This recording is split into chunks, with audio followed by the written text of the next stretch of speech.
Очередной заполненный фургон подъезжает к складу. Внутри, как и в десятках других машин, коробки с гуманитарной помощью. Их расставляют по порядку. Вещи к вещам, продукты к продуктам.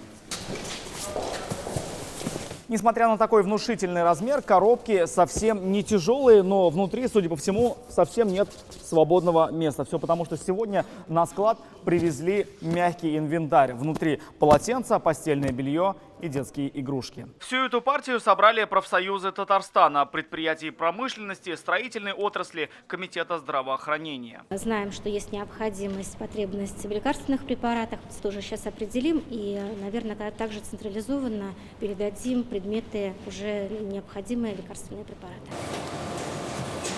Свой вклад внес и Казанский булочно-кондитерский комбинат. Они привезли на склады несколько тонн сушек, баранок, пряников и других продуктов длительного хранения. Когда мы узнали, что требуется помощь и людям надо оказать поддержку, мы сразу проявили желание и участвуем в этой акции, потому что все люди нашей страны это тоже также готовы. Поэтому нам самим приятно, когда мы можем помочь. За день до отъезда в Россию. Как умеет помогать Россия, прекрасно знает Владимир Люлькевич. В 2014-м он был в числе тех, кто вместе с семьей из Донбасса переехал в Татарстан. Здесь нашли жилье и работу. По телефону узнавали, как сейчас обстоят дела в родном Дзержинске, который уже успели переименовать в Торецк. Я надеюсь, что название поменяется обратно в сторону, потому что все к этому идет. Наш город, кстати, на линии фронта, и буквально сейчас идут бои за его освобождение.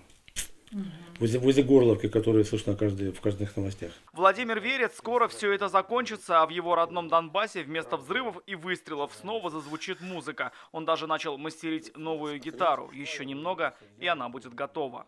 Привел в божеский вид, потому что там столько было нюансов. Уже несколько дней в пункты приема гуманитарной помощи люди несут продукты, воду и вещи первой необходимости. Все это везут на склады, чтобы вскоре отправить в помощь вынужденным переселенцам. Планируем, что мы в среду будем это все грузить в большую фуру и отправлять уже в город Батайск. Там, в Ростовской области, сейчас находятся большинство приехавших из Донецкой и Луганской народных республик. Татарстан поможет им продуктами, вещами, техникой и всем, что безвозмездно передают предприятия и простые жители.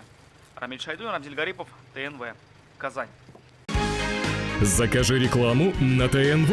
Телефон в Казани 5 705 100.